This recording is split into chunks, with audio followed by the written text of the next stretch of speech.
వశిష్ఠ మహర్షి రచించిన దారిద్ర్య దుఃఖ దహన స్తోత్రములోని మొదటి శ్లోకాన్ని అర్థాన్ని చదువుకుందాం.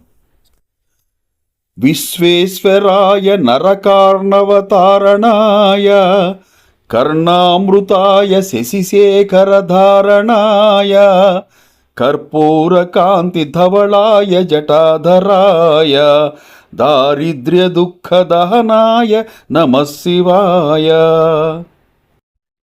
విశ్వేశ్వరాయ, ఈ సమస్త విశ్వానికి అధిపతి.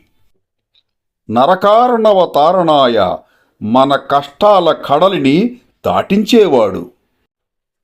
కర్ణామృతాయ, ఆ శివనామము మన చెవులకు అమృతము వంటిది.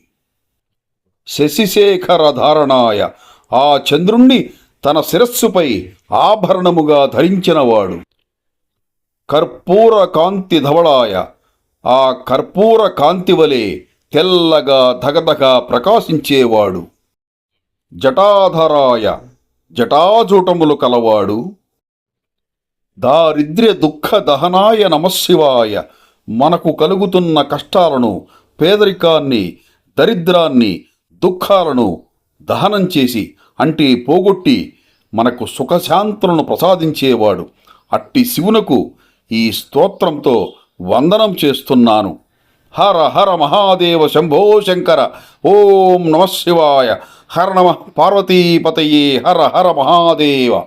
అందరికీ శుభం జరగాలి. ధన్యవాదములు.